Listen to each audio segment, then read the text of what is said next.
Thank you. Good afternoon. I'm going to talk about three things: finance, the consultation, and the process that was operated here.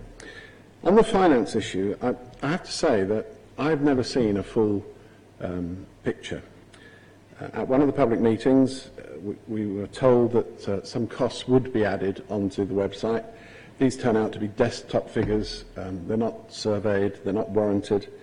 And we still have not seen publicly a fully worked business case, including a cost-benefit analysis.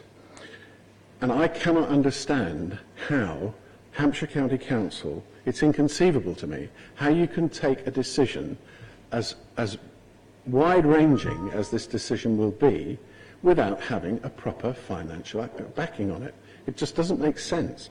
And it goes against everything that I thought that this current administration would stand for. And having to save money, by all means, we understand that, we understand your political position, but not to be able to look at a business case and say, well, this is what it's going to cost us, this is the income we're going to get, this is how the council is going to be better off, and this is how our resources are going to be trimmed. And there's none of that.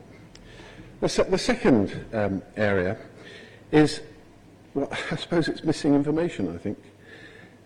The report itself and the consultation document has an awful lot of stuff in there about the history of dementia, the history of care for the elderly and so on. But in almost every case, with one exception, and that is dementia, there's no projection.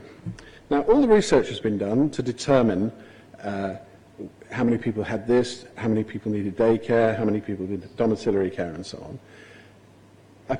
A statement in the report talks about dementia increasing by 50%, and that's the only thing that looks forward. Nobody, as far as I can see, has put together predictions based on history for, say, the next 10 or 20 years to determine how many elderly people were likely to require care and what sort of care they might require. And as a side issue there, if they're only offering 10 beds at the Oakridge Centre in Basingstoke, that isn't taking account of a 50% increase in dementia, because there are over 20 patients in Deeside with dementia. So that says to me that even in the current position, there should be 30 places at Oakridge. I mean, Basingstoke is, after all, the largest urban conurbation in the county. The councillors themselves in Basingstoke oppose this closure.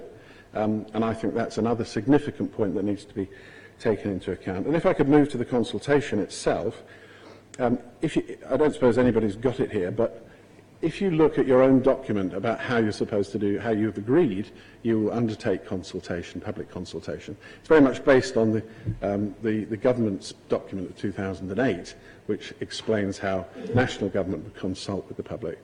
This particular point 3 in the summary of what the Code of Practice says you should do, said that all information should be available, that it should be clear, it should be understood, there should be rational arguments. And I have to say that I know a lot of work's gone into the report. There's always a lot of work that goes into these sort of things because you have to take important decisions.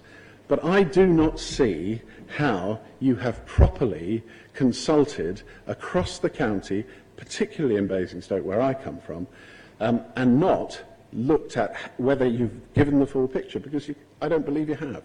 So for those three reasons, I think you should rethink this, re-look at it, take into account the 4,000 people that signed a petition saying, please do not close Deeside, and rethink the decision. We're happy to help you with that. I'm sure you don't want our help, but we would be happy to help you with it if the need arose. Thank you, Chair.